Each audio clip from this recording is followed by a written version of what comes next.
ওয়াকরনা ফি বুয়ুতিকুন্না ওয়ালা তাবাররাজনা তাবাররুজাল জাহিলিয়াতিল উলা।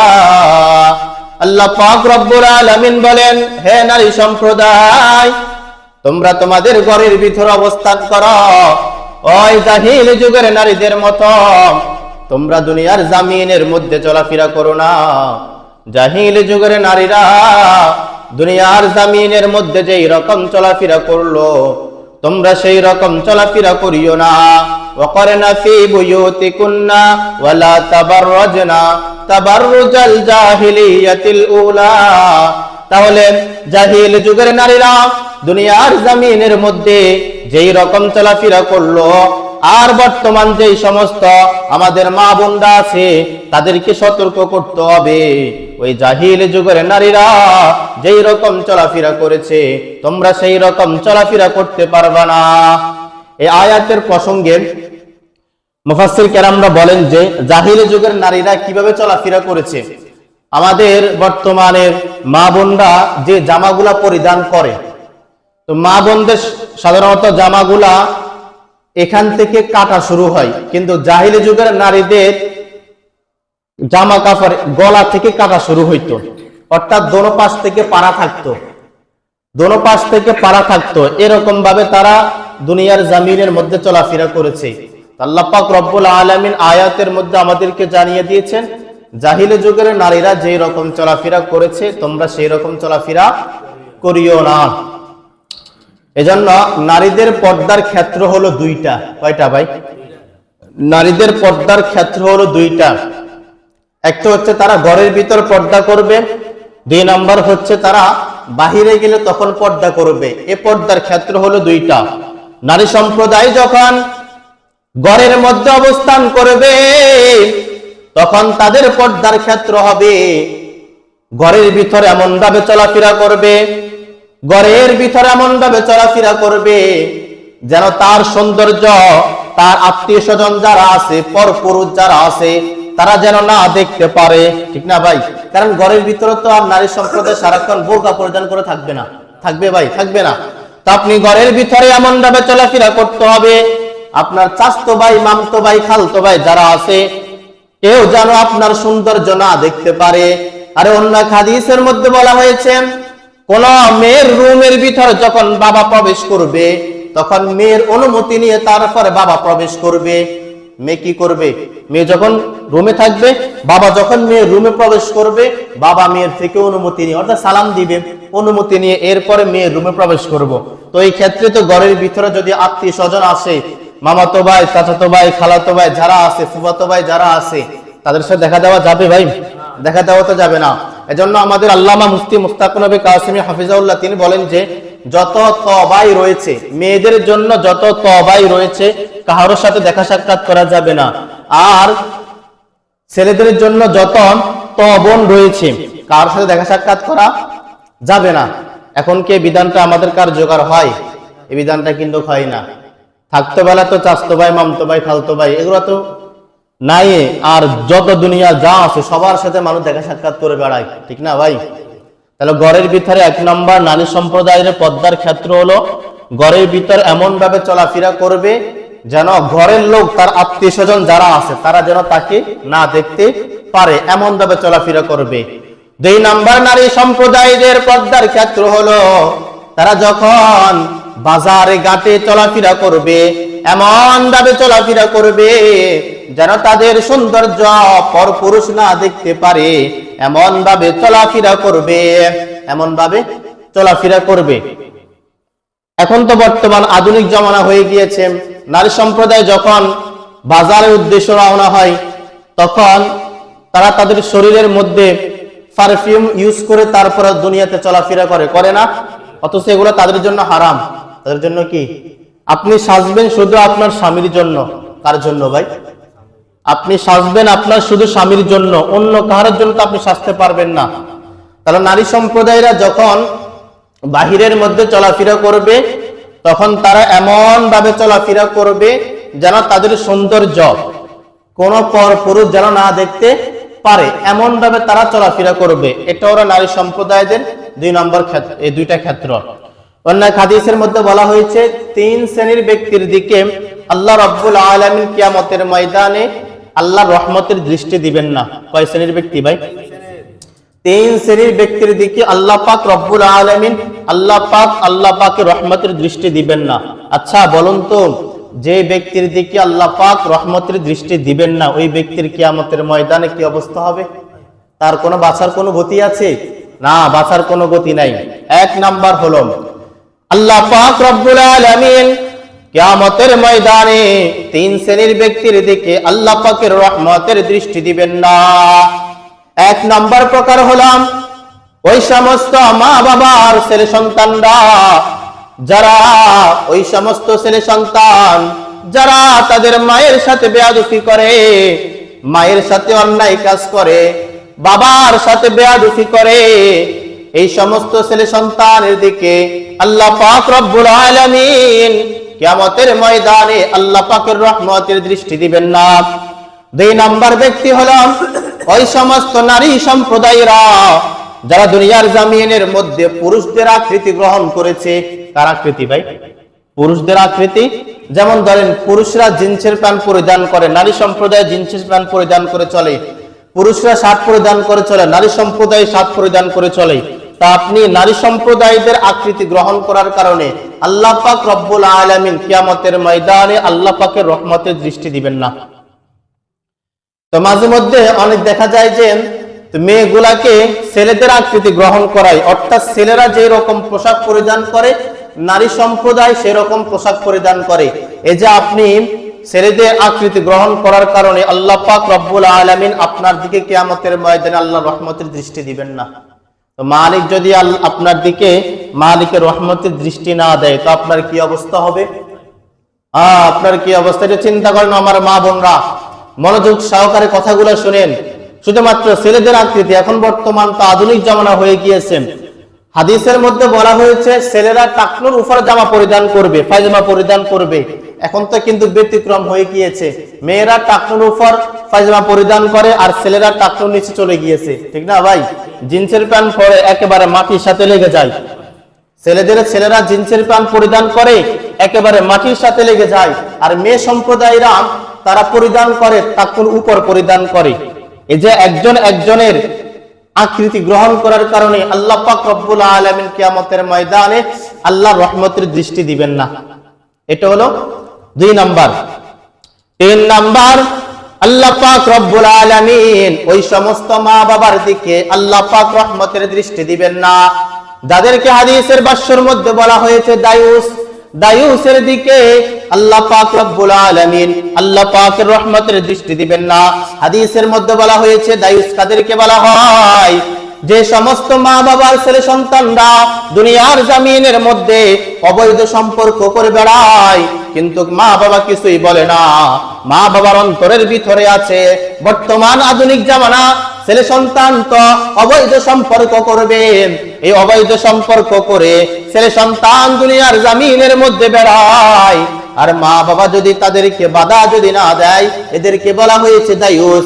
এমন দায়ুসের দিকে আল্লাহ পাক রব্বুল আলামিন কিয়ামতের ময়দানে আল্লাহর রহমতের দৃষ্টি দিবেন না। তাহলে যারা বাবা আছেন, মা আছেন আপনার, অথবা বড় ভাই আছেন আপনার, যখন ছেলে সন্তানরা দুনিয়ার জমিনের মধ্যে অবৈধ সম্পর্ক করে বেড়াইবে, আপনি যদি তাদেরকে যদি কিছুই না বলেন তো কিয়ামতের ময়দানে আল্লাহ পাকের দিকে আল্লাহ পাক আপনার দিকে রহমতের দৃষ্টি দিবেন না। আল্লাহ পাক কি দিবেন না ভাই? রহমতের দৃষ্টি দিবেন না। একটু পানির ব্যবস্থা করা যায়? পানি। তাহলে কয় শ্রেণীর ব্যক্তির দিকে আল্লাহ পাক তাকাবেন না? 3 শ্রেণীর ব্যক্তির দিকে আল্লাহ পাকের রহমতের দৃষ্টি দিবেন না। 1 নাম্বার হলো ওই সমস্ত ছেলে সন্তানের দিকে যারা তাদের মায়ের সাথে বেয়াদবি করে, অথবা বাবার সাথে বেয়াদবি করে, অথবা বড় ভাইয়ের সাথে বেয়াদবি করে। এই বেয়াদবি করার কারণে আল্লাহ পাক তাদের দিকে রহমতের দৃষ্টি দিবেন না। 2 নাম্বার হলো যারা দুনিয়ার জমিনের মধ্যে পুরুষদের আকৃতি গ্রহণ করে থাকেন, আল্লাহ পাক তাদের দিকে আল্লাহ পাকের রহমতের দৃষ্টি দিবেন না। 3 নাম্বার হলো ওই সমস্ত দায়ুস যাদের ছেলে সন্তান দুনিয়াতে অবৈধ সম্পর্ক করে বেড়ায়, কিন্তু মা বাবা তাদেরকে কিছুই বলেন না, আল্লাহ পাক রব্বুল আলামিন তাদের দিকে কিয়ামতের ময়দানে আল্লাহ পাকের রহমতের দৃষ্টি দিবেন না। আল্লাহ পাক এই 3 শ্রেণী থেকে আমাকে আপনাকে হেফাজতে রাখুক।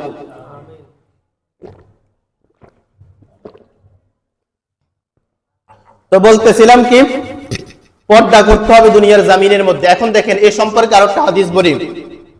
যারা মা বাবা আছেন অথবা বড় ভাই আছেন তাদের জন্য হাদিসটা, কারণ তারা হচ্ছে ঘরের কর্ণধার। ঘরের কি কর্ণধার? দিনে নবী মায়ার নবী সরকার দো জাহাঁ কামলিওয়ালা, তিনি বলেন যে সমস্ত ছেলে সন্তান দুনিয়ার জামিনের মধ্যে অবৈধ সম্পর্ক করে বেড়ায়, মেয়েগুলা পর্দা করে বেড়ায়, কিন্তু আপনি বড় ভাই হিসাবে কিছুই বলেন না, আপনি বাবা হিসাবে কিছুই বলেন না, আপনি মা হিসাবে কিছুই বলেন না। কিয়ামতের ময়দানে আল্লাহ পাক রব্বুল আলামিন আপনাকে জিজ্ঞেস করবে, তুমি ছিলে তোমার ছোট ভাইয়ের জিম্মাদার, তুমি ছিলে তোমার মেয়ের জিম্মাদার, তুমি ছিলে তোমার ছেলের জিম্মাদার। দুনিয়ার জামিনের মধ্যে তারা অন্যায় কাজ করে বেড়াইছে, কিন্তু তুমি কিছুই বলো নাই। কিয়ামতের ময়দানে আল্লাহ পাক রব্বুল আলামিনের কাছে জবাব দেওয়া লাগবে। এখন বর্তমান জামানার মধ্যে যদি আপনার মেয়ে পর্দা করে না, আপনার বোন পর্দা করে না, আপনি যদি তাদেরকে না বলেন, কিয়ামতের ময়দানে আল্লাহ পাক রব্বুল আলামিন আপনাকে জিজ্ঞেস করবে, কেন তুমি তোমার বোনকে সতর্ক করো নাই, কেন তুমি তোমার মেয়েকে সতর্ক করো নাই? তারা দুনিয়ার জামিনের মধ্যে বেপর্দা হয়ে চলাফেরা করলো, কেন তুমি তাদেরকে বাধা দাও নাই? আল্লাহ পাক জিজ্ঞেস করবেন কিয়ামতের ময়দানে, কারণ তুমি ছিলা ঘরের কর্ণধার। ঘরের কি ছিলা ভাই?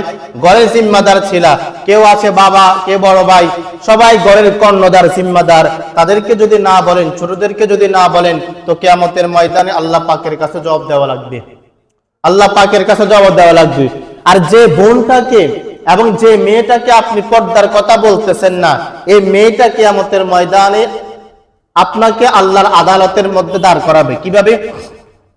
দিনে নবী মায়ার নবী রাহমাতুল লিল আলামিন বলেন, কিয়ামতের ময়দানে ওই নারী সম্প্রদায়কে আল্লাহ পাক রব্বুল আলামিন যখন জিজ্ঞেস করবে, কেন তুমি দুনিয়ার জামিনের মধ্যে বেপর্দা হয়ে চলাফেরা করলা, কেন তুমি আমি মালিকের বিধানকে অস্বীকার করলা, আমি মালিকের বিধান মতো দুনিয়ার জামিনের মধ্যে চলাফেরা করো নাই? ওই মেয়েটা তখন জবাব দিবে, তিনজনের কারণে আমি দুনিয়ার জামিনের মধ্যে পর্দা করতে পারি নাই। এই তিনজন ব্যক্তি আমাকে সতর্ক করে নাই। এক নাম্বার হলো আমার বাবা, আমি দুনিয়ার জামিনের মধ্যে বেপর্দা হয়ে চলাফেরা করলাম, কিন্তু আমার বাবা আমাকে কিছুই বলে নাই। আমি দুনিয়ার জামিনের মধ্যে বেপর্দা হয়ে চলাফেরা করলাম, কিন্তু আমার বাবা আমাকে কোনো কিছুই বলে নাই। আমার বাবা আমাকে বেপর্দার করার জন্য নিষেধ করে নাই। ওই কিয়ামতের ময়দানে মেয়ে তার বাবার নামে নালিশ দিবে। দুই নাম্বার হলো বড় ভাই যারা আছে, আমি দুনিয়ার জামিনের মধ্যে বেপর্দা হয়ে চলাফেরা করলাম, কিন্তু আমার বড় ভাই আমাকে সতর্ক করে নাই, আমার বড় ভাই আমাকে কিছুই করে নাই। কিয়ামতের ময়দানে ওই বোনটা বড় ভাইকে আল্লাহর আদালতের মধ্যে দাঁড় করাবে। তিন নাম্বার হলো যে সমস্ত মেয়েগুলোর বিবাহ হয়ে গিয়েছে, ওই মেয়েগুলা দুনিয়ার জামিনের মধ্যে বেপর্দা হয়ে চলে, কিন্তু স্বামী তাদেরকে কোনো কিছুই বলে না। স্বামী তাদেরকে বলে না, তুমি কেন দুনিয়ার জামিনের মধ্যে বেপর্দা হয়ে চলো? স্বামী তাদেরকে সতর্ক করে না। কিয়ামতের ময়দানে ওই মেয়েটা তার স্বামীর নামে আল্লাহর আদালতের মধ্যে বদনাম করবে, আল্লাহর আদালতের মধ্যে দাঁড় করাবে। আপনার বিবি আপনাকে আল্লাহর আদালতের মধ্যে দাঁড় করাবে, আল্লাহর আদালতের মধ্যে দাঁড় করাবে, যা আমি বেপর্দা হয়ে চলছে, আমার স্বামী আমাকে নিষেধ করে নাই। আমি বেপর্দা হয়ে চলেছি, আমার বাবা আমাকে নিষেধ করে নাই। আমি বেপর্দা হয়ে চলছি, আমার বড় ভাই আমাকে নিষেধ করে নাই। কিয়ামতের ময়দানে এই তিন শ্রেণীর ব্যক্তিকে আল্লাহ পাক নিজের বোনগুলা আল্লাহ পাকের সামনে দাঁড় করাবে। এখন তা আধুনিক জমানা হয়ে গিয়েছে, যখন মেয়েগুলা স্বামীর বাড়িতে চলে যায়, তখন কি করে? স্বামী স্ত্রী উভয় মিলে কাফল ব্লক করে না ভাই? হ্যাঁ, নতুন বিবাহ করে, তখন নতুন বিবাহগুলো অনলাইনে ছেড়ে দেয়, দেয় না ভাই? পোস্ট করে দেয়, অনলাইনে ছেড়ে দেয়। কেন? আপনি আপনার বিবিকে কেন ওপেন সবার সামনে দেখিয়ে দিচ্ছেন? আপনি আপনার বিবিকে, আপনি তো স্বামী হিসাবে গায়রত থাকা দরকার ছিল, যা আমার বিবিকে কেন দুনিয়ার সবাই দেখবে, ঠিক না ভাই? আপনার বিবিকে কেন দুনিয়ার সবাই দেখবে? এখন যদি কোন নতুন বিবাহ হয়, তখন লাগাতার প্রতিদিন তারা অনলাইনে ফেসবুকে পোস্ট করে না ভাই? হ্যাঁ, এগুলো আমরা দেখি, কাপল ব্লগ করে। কাফল ব্লক করে। আল্লাহ পাক এইরকম জামাই থেকে আমাদের মা বোনরা যারা আছে তাদেরকে হেফাজতে রাখুক। সব সময় যে টাকা আছে, টাকাওয়ালা মেয়েদের কাছে, টাকাওয়ালা জামাইদের কাছে বিবাহ দিতে হবে এমনটা না। এদের কাছে এমন মাঝে মধ্যে সুখ শান্তি পাওয়া যায় না। আপনি বাবা হিসাবে একটা ধার্মিক ছেলের কাছে আপনার মেয়েকে দেওয়ার জন্য চেষ্টা করবেন, যে মেয়েটা পর্দার সাথে থাকতে পারবে এরকম একটা ছেলের হাতে আপনি চাইবেন আপনার মেয়েকে তুলে দেওয়ার জন্য। অনেকের কাছে দিয়ে দেয়, এরপর উভয়জন বেপর্দার খেলাপ করে না ভাই? আপনি বাবা হিসাবে তো আপনি গুনাহগার হবেন, আপনি বাবা হিসেবে তো আপনি গুনাহগার হবেন। আল্লাহ পাক এইরকম থেকে আমাদের মা বোনদেরকে হেফাজতে রাখুক। এখন এখানে আমরা বর্তমান যারা আছি, যাদের বিবি আছে, সতর্ক করে দিবেন যে তোমার উপর পর্দা আল্লাহ পাক রব্বুল আলামিন ফরজ করেছেন, কেন তুমি বেপর্দ হয়ে চলবা? কেন তুমি বেপর্দ হয়ে চলবা? আল্লাহ পাক রব্বুল আলামিন তোমাকে পর্দার বিধান ফরজ করে দিয়েছেন, তুমি দুনিয়াতে পর্দা করে চলতে হবে। তোমার বুঝা আসুক বা না বুঝা আসুক, বোরকা পরিধান করলে তোমার গরম লাগবে কি লাগবে না সেটা পরের দেখা। আল্লাহ পাক তো ফরজ করে দিয়েছেন, তোমাকে বিধানটা মানতেই হবে, ঠিক না ভাই? এরকম আইন জারি করে দেন, দেখবেন ওই ঘরগুলো সুন্দর হয়ে যাবে। অন্য হাদিসের মধ্যে বলা হয়েছে আল্লাহ পাক রব্বুল আলামিন যখন আল্লাহ রাসূলকে মেরাজের মধ্যে নিয়েছেন, কোথায় নিয়েছেন ভাই? মেরাজের মধ্যে নিয়েছেন। তখন আল্লাহ রাসূল সাল্লাল্লাহু আলাইহি ওয়াসাল্লাম দেখতে পাইলেন 6 প্রকার নারীকে আল্লাহ পাক রব্বুল আলামিন শাস্তি দিচ্ছেন। কয় প্রকার নারীকে ভাই? 6 প্রকার নারীকে আল্লাহ রাসূল যখন মেরাজের মধ্যে গিয়েছেন তখন দেখতে পাইছেন। আল্লাহ রাসূল মেরাজ থেকে আসার পরে ঘরের ভিতরে বসে বসে কান্না করতেছেন। হযরতে ফাতেমা রাদিয়াল্লাহু তাআলা আনহা আসলেন এবং কি আলী রাদিয়াল্লাহু তাআলা আনহু আসলেন। আসার পর দেখতে পাইলেন যে আল্লাহ রাসূল কান্না করতেছেন। এই দৃশ্য দেখে হযরতে আলী রাদিয়াল্লাহু তাআলা আনহু বলতেছিলেন যে, ও পয়গম্বর, আপনি কেন কান্না করেন? আমার মা বাবা আপনার উপর কুরবানি হোক। আমার মা বাবা কি ভাই? আপনার উপর কুরবানি হোক, আপনি কান্না করিয়েন না। ফাতেমা রাদিয়াল্লাহু তাআলা আনহা যখন জিজ্ঞেস করলেন, তখন আল্লাহ রাসূল বলতেছিলেন যে, ও মেয়ে, ও ফাতেমা, আমি মেরাজ থেকে এসেছি মাত্রই আমি দেখতে পাইলাম যে 6 প্রকার নারীকে আল্লাহ পাক রব্বুল আলামিন কঠিন শাস্তি দিচ্ছেন। 6 প্রকার নারীকে।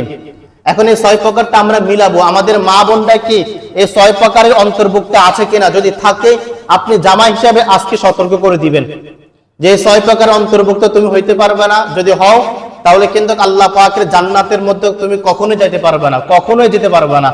1 নাম্বার হলো দিনে নবী মায়ার নবী রাহমাতুল লিল আলামিন বলেন 6 প্রকার নারীকে আল্লাহ পাক রব্বুল আলামিন জাহান্নামের মধ্যে কঠিন শাস্তি দিচ্ছেন, এরা কখনো আল্লাহর জান্নাতের মধ্যে যেতে পারবে না। 1 নাম্বার নারী হলো ওই সমস্ত নারী সম্প্রদায় যারা দুনিয়ার জমিনের মধ্যে তাদের চুলগুলাকে খোলা রেখে দুনিয়ার জমিনের মধ্যে চলাফেরা করে। তারা তাদের চুলগুলাকে খোলা রেখে, আর এই পর পুরুষরা তাদের চুলগুলা দেখে আল্লাহ পাক রব্বুল আলামিন বলেন এই সমস্ত নারীগুলা আল্লাহ পাকের জান্নাতের মধ্যে যেতে পারবে না। এই সম্পর্কে 2টা হাদিসের দৃষ্টান্ত বলে।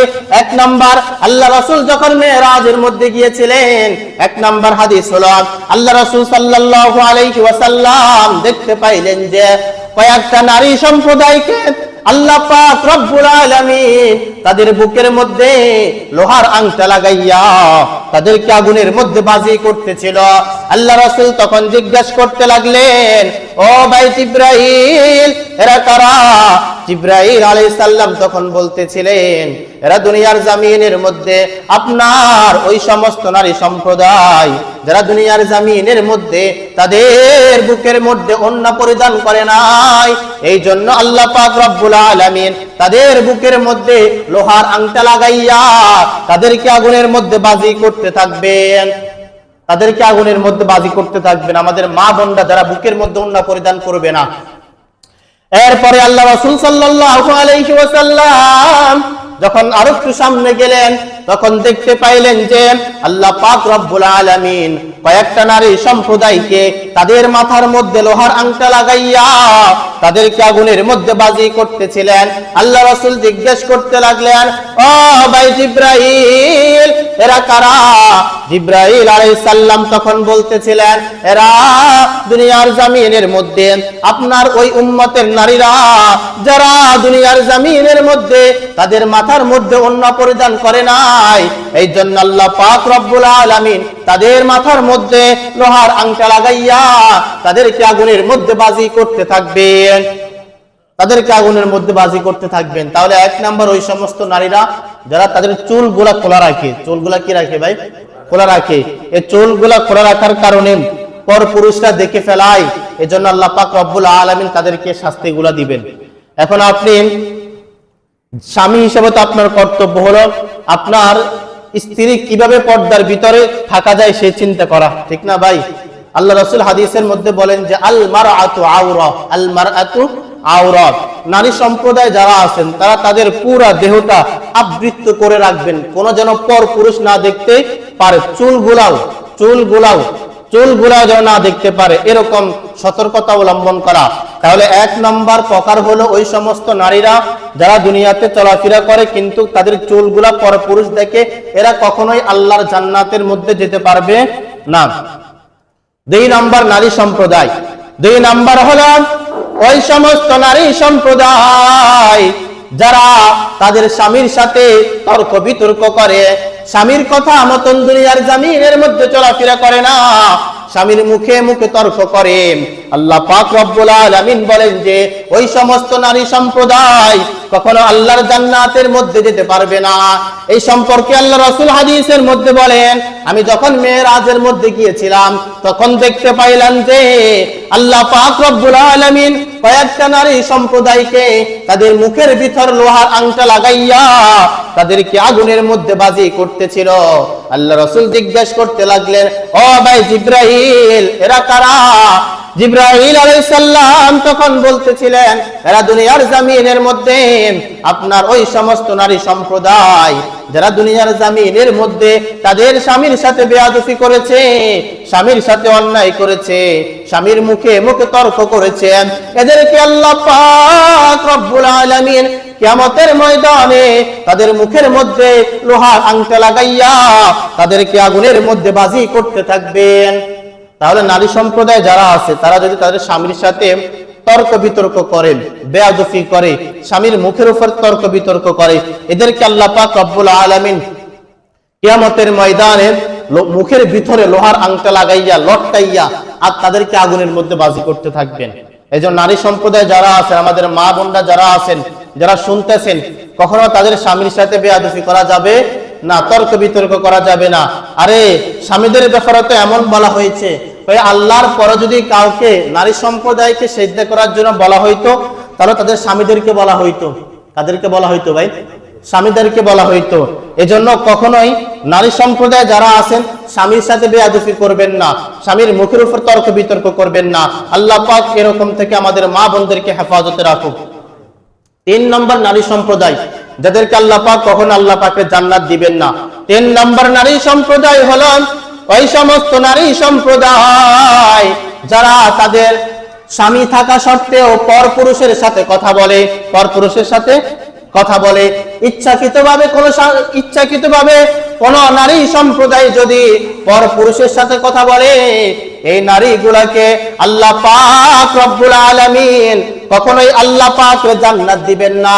আল্লাহ রাসূল হাদিসের মধ্যে বলেন যে লানাল্লাহুন নাযিরা ওয়াল মানজুরা ইলাইহি, কোন নারী সম্প্রদায় যদি অথবা কোন পুরুষ সম্প্রদায় যদি একজনের সাথে ইচ্ছাকৃতভাবে দেখা সাক্ষাৎ করে, আল্লাহ রাসূল বলেন যে উভয়ের উপর আল্লাহ লানত করে। উভয়ের উপর কি ভাই? লানাল্লাহুন নাযিরা ওয়াল মানজুরা ইলাইহি, উভয়ের উপর আল্লাহ লানত করে। যে নারী সম্প্রদায় ইচ্ছাকৃতভাবে একজন পর পুরুষের সাথে দেখা সাক্ষাৎ করে এবং কি পর পুরুষের সাথে কথাবার্তা বলে, পর পুরুষের সাথে কথাবার্তা বলে, এই ইচ্ছাকৃতভাবে দেখা সাক্ষাৎ করার কারণে, কথাবার্তা বলার কারণে উভয়ের উপর আল্লাহ লানত করে।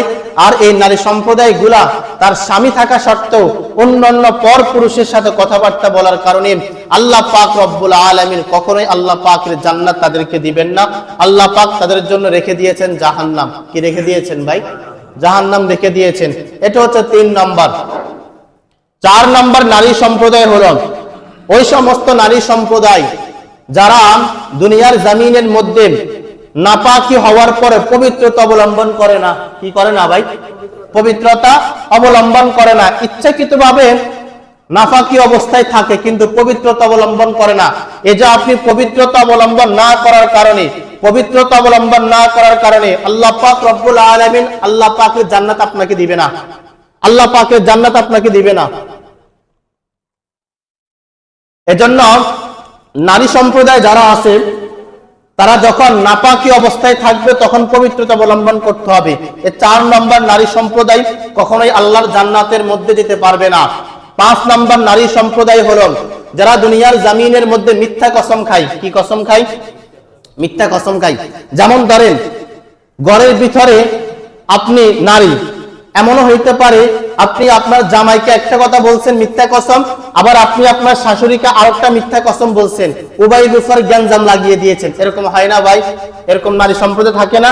হ্যাঁ, মা এবং ছেলের ভিতরে দ্বন্দ্ব লাগিয়ে দেয়, দেয় না ভাই? হ্যাঁ, মিথ্যা কসম বলে, মিথ্যা কথা বলে দ্বন্দ্ব লাগিয়ে দেয়। আল্লাহ পাক রব্বুল আলামিন এই সমস্ত নারী সম্প্রদায়কে আল্লাহ পাক জান্নাত দিবেন না, তাদের জন্য আল্লাহ পাক রব্বুল আলামিন রেখে দিয়েছেন জাহান্নাম।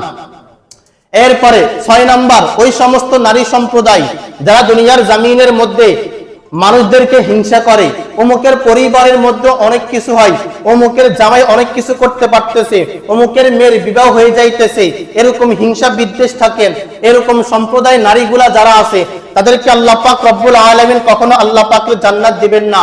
আল্লাহ পাক তাদের জন্য রেখে দিয়েছেন আল্লাহ পাকের জাহান্নাম। কি রেখে দিয়েছেন ভাই? জাহান্নাম রেখে দিয়েছেন।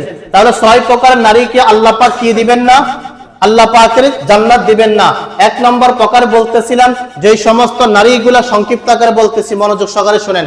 1 নম্বর প্রকার হলো ওই সমস্ত নারী সম্প্রদায় যাদেরকে আল্লাহ পাক রব্বুল আলামিন আল্লাহ পাকের জান্নাত দিবেন না। 1 নম্বর নারী যারা দুনিয়ার জমিনের মধ্যে তাদের চুলগুলা খোলা রাখে এবং পর পুরুষ তাদের চুলগুলা দেখে, এই নারী সম্প্রদায়কে আল্লাহ পাক কখনো জান্নাত দিবেন না। 2 নম্বর হলো ওই সমস্ত নারীগুলা যারা দুনিয়ার জমিনের মধ্যে তাদের স্বামীর সাথে বেয়াদবি করে, স্বামীর মুখের উপর কথাবার্তা বলে, এদেরকে আল্লাহ পাকের জান্নাত দিবেন না। 3 নম্বর হলো ওই সমস্ত নারী সম্প্রদায় যারা দুনিয়ার জমিনের মধ্যে তাদের স্বামী থাকার শর্ত পর পুরুষের সাথে কথাবার্তা বলে, এদেরকে আল্লাহ পাক রব্বুল আলামিন আল্লাহ পাকের জান্নাত দিবেন না। 4 নম্বর নারী হলো যারা দুনিয়ার জমিনের মধ্যে নাপাকি থেকে পবিত্রতা অর্জন করতে চায় না, আল্লাহ পাক এদেরকে আল্লাহ পাকের জান্নাত দিবেন না। 5 নম্বর হলো ওই সমস্ত নারী সম্প্রদায় যারা দুনিয়ার জমিনের মধ্যে মিথ্যা কসম করে, উভয়ের মধ্যে গ্যাঞ্জাম লাগিয়ে দেয়, ওই সমস্ত নারীগুলাকে আল্লাহ পাক রব্বুল আলামিন আল্লাহ পাকের জান্নাত দিবেন না। 6 নম্বর প্রকার নারী হলো ওই সমস্ত নারীগুলা যারা দুনিয়ার জমিনের মধ্যে তাদের অন্যের সুখ দেখে যারা হিংসা করে। কি করে ভাই? হিংসা করে। এই সমস্ত নারীগুলাকে আল্লাহ পাক কখনো আল্লাহ পাকের জান্নাত দিবেন না। এই 6 প্রকার নারীকে আল্লাহ পাকের জান্নাত দিবেন না, তাদের জন্য রেখে দিয়েছেন কি ভাই?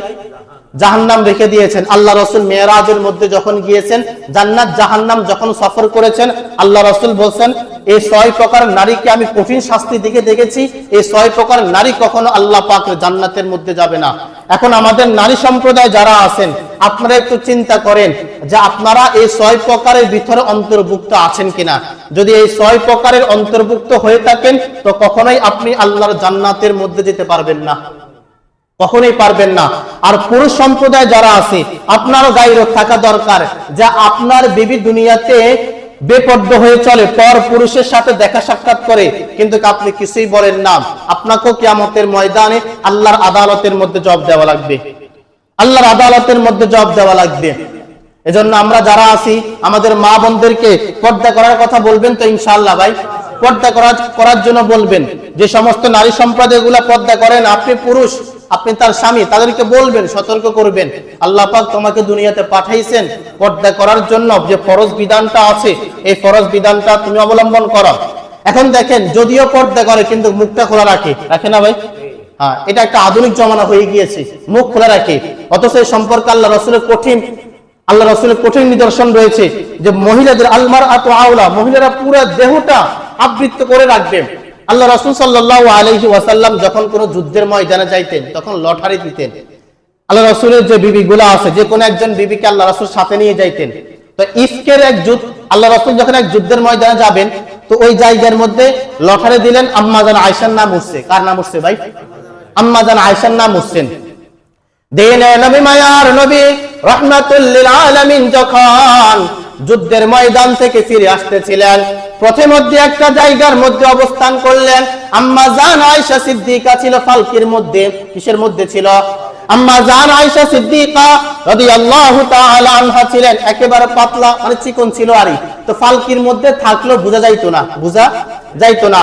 আল্লাহ রাসূল সাল্লাল্লাহু আলাইহি ওয়াসাল্লাম একটা জায়গার মধ্যে অবস্থান করলেন। কিতাবের মধ্যে বলা হয় এটাকে ইফকের ঘটনা। কিসের ঘটনা ভাই?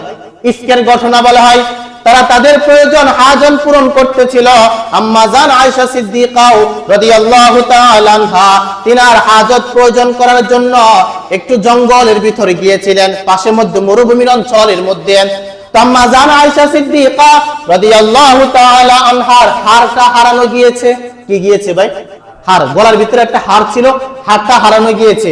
আম্মা জান আয়েশা সিদ্দিকা রাদিয়াল্লাহু তাআলা আনহা এই হারটা খুঁজতে খুঁজতে খুঁজতে এখান দিয়ে সাহাবী কেরামরা পালকে নিয়ে চলে গেল। এখন আম্মা জান আয়েশা কি পালকির মধ্যে আছে কিনা সাহাবীকে আমরা বলতে পারতেছি না। সাহাবী কেরামরা কি ভাই? বলতে পারতেছি না। আম্মা জান আয়েশা সিদ্দিকা রাদিয়াল্লাহু তাআলা আনহা হার খুঁজতে খুঁজতে ক্লান্ত হয়ে গেলেন, আর একটা গাছতলের মধ্যে ঘুমিয়ে পড়তেছিলেন। ইতিমধ্যে সাফওয়ান রাদিয়াল্লাহু তাআলা আনহু এখনো মক্কার মধ্যে যায় নাই। সাফওয়ান রাদিয়াল্লাহু তাআলা আনহু যখন ওই মরুভূমির অঞ্চলে দিয়ে যাচ্ছিলেন, তখন দেখতে পাইলেন আম্মা জান আয়েশা সিদ্দিকা রাদিয়াল্লাহু তাআলা আনহু গাছের তলের মধ্যে ঘুমিয়েছিলেন।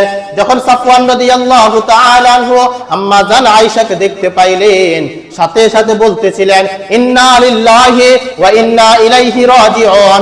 এই শব্দ শোনা মাত্রই আম্মা জান আয়েশা সিদ্দিকা রাদিয়াল্লাহু তাআলা আনহা সাথে সাথে তিনার চাদর দ্বারা চেহারা ঢেকে ফেলছেন। কি ঢেকে ফেলছেন ভাই? চেহারা দেখে ফেলছেন। এখন প্রশ্ন আসতে পারে সাফওয়ান রাদিয়াল্লাহু তাআলা আনহু কিভাবে আম্মা জানকে চিনতে পারছে? ওই যে পর্দার বিধান নাজিল হওয়ার আগে আম্মা জানকে দেখছেন, এজন্য দেখে চিনতে পারছেন। এখন পর্দার বিধান নাজিল হয়ে যাওয়ার কারণে আম্মা জান আয়েশা সিদ্দিকা যখন শব্দ শুনতে পাইছেন ইন্না লিল্লাহি ওয়া ইন্না ইলাইহি রাজিউন, সাথে সাথে আম্মা জান আয়েশা সিদ্দিকা কি করেছেন? তিনার চেহারার মধ্যে চাদর ঢেকে ফেলেছেন। এখন বর্তমান সমাজের মধ্যে নারী সম্প্রদায় যে চেহারা খোলা রাখে, এই চেহারা কি পর্দার অন্তর্ভুক্ত কিনা ভাই? পর্দার অন্তর্ভুক্ত না? হ্যাঁ, পর্দার অন্তর্ভুক্ত। আপনি পর্দা করে দুনিয়াতে চলাফেরা করতে হবে। আল মারআতু আওরা, নারী সম্প্রদায়ের যাহা কিছু আছে সবগুলা হচ্ছে আবৃত করে রাখতে হবে, পর্দার অন্তর্ভুক্ত। এজন্য শুধু বোরকা পরিধান করবে, চেহারা খোলা রাখবে, এটা করা যাবে না, এটা করা যাবে না। একেবারে পরিপূর্ণ শরীয়ত যে পর্দা আছে ওই পর্দাকে আপনাকে গ্রহণ করতে হবে। আল্লাহ পাক রব্বুল আলামিন আমাদের নারী সম্প্রদায় যারা আছে তাদেরকে সঠিক পর্দা করার তৌফিক দান করুক। এখন এই নারী সম্প্রদায়েরা বা আপনাদের যারা মেয়েরা আছে তারা যদি পর্দা শিখতে হয়, কি শিখতে হয় ভাই? পর্দা। এখন বাড়ির মধ্যে যদি আপনি মেয়েগুলাকে যদি বারবার পর্দার কথা বলেন, তাহলে তারা পর্দা করবে? অনেক সময় করবে, অনেক সময় করবে না। এজন্য পর্দার বিধান যদি পর্দাগুলা সহি পর্দাগুলা শিখতে হয়, এজন্য কিন্তু মহিলা মাদ্রাসার কোনো বিকল্প নাই, ঠিক না ভাই? এই মহিলা মাদ্রাসাগুলার মধ্যেই যে পর্দাগুলা আছে, পর্দাগুলা শিখানো হয়, তাদেরকে তালিম দেওয়া হয় যে পর্দা করো, দুনিয়াতে পর্দা করে চলো, ইত্যাদি ইত্যাদি যে বিষয়গুলো আছে মেয়েদের জন্য, এই মেয়েদের জন্য বিষয়গুলা জন্য অন্যতম করণীয় হচ্ছে মহিলা মাদ্রাসা। কি মাদ্রাসা ভাই? মহিলা মাদ্রাসা। আপনি বাড়ির মধ্যে বলবেন কিন্তু তারা আমল করবে না, কিন্তু একজন শিক্ষক ওস্তাদ যখন বলবে, তাদেরকে বুঝিয়ে দিবে, তখন তারা কিন্তু সঠিক আমলটা করবে, ঠিক না ভাই? তারাও করবে এবং কি তার মাকে বলার জন্য চেষ্টা করবে। এজন্য পর্দাগুলা করা দরকার। এজন্য মহিলা মাদ্রাসার কোনো বিকল্প নাই। এজন্য এলাকা ভিত্তিক মহিলা মাদ্রাসার দরকার আছে কি নাই ভাই? হ্যাঁ, এলাকা ভিত্তিক মহিলা মাদ্রাসার দরকার আছে। আপনাদের এলাকার মধ্যে তো মাদ্রাসা আছেই, এটাকে উন্নতি করার জন্য চেষ্টা করেন, এটাকে উন্নতি করার জন্য চেষ্টা করেন যেভাবে উন্নতি করা যায়। আমরাও চাই এলাকার মধ্যে একটা মাদ্রাসা বড় হোক, চাই না ভাই? আমরা আলহামদুলিল্লাহ আমরাও চাই এলাকার মধ্যে একটা মাদ্রাসা বড় হোক। আমরাও চাই এটা। মাদ্রাসা বড় হইলে দ্বীনি শিক্ষার আলো একে জায়গার মধ্যে হবে না ভাই? আলো হবে, অনেক হুজুররা আসবে, এলাকার মধ্যে উন্নতি হবে। এই সব কিছু লক্ষ্যে আমরাও চাই এলাকার মধ্যে যে মাদ্রাসাগুলো আছে এগুলো বড় হয়ে যাক। এই লক্ষ্যে আপনাদের জুমার পর পরে বেরিহাট মসজিদের মাওলানা ইউসুফ সাহেব হুজুর আসবেন, সংক্ষিপ্ত আলোচনা আপনাদের সামনে তুলে ধরবেন। যারা পারেন একটু বসার জন্য চেষ্টা করবেন। হুজুর আমাকে বলছেন যে গত মঙ্গলবার হুজুর আমার বাড়িতে গিয়েছেন, ইউসুফ সাহেব হুজুর বেরিহাট মসজিদের খতিব সাহেব হুজুরে গিয়েছেন। তো মহিলা মাদ্রাসা কিভাবে এলাকার মধ্যে বড় করা যায়, তো হুজুরের সাথে দীর্ঘক্ষণ আলোচনা করেছি। তো হুজুর বলছেন যে জুমার পর পরে আসবেন, সংক্ষিপ্ত আকারে আপনাদের সাথে কয়েকটা পরামর্শ করবেন, বসবেন। তো ইনশাআল্লাহ আপনারা আপনাদের এলাকার মধ্যে মাদ্রাসা হবে, তো হুজুরও কষ্ট করে আসবেন, আসলেন একটু হুজুর আপনাদের সাথে আলোচনা করবেন। হুজুর বলছে জুমার পর পরে এখানে চলে আসবেন, আসলে হুজুর সংক্ষিপ্ত আলোচনা করবেন, 5-6 মিনিট আলোচনা করবেন। যারা পারেন অবশ্যই বসার জন্য চেষ্টা করবেন। আল্লাহ পাক রব্বুল আলামিন এই পর্যন্ত যে কথাবার্তাগুলো বললাম আমাকে আপনাকে বুঝার এবং আমল করার তৌফিক দান করুক।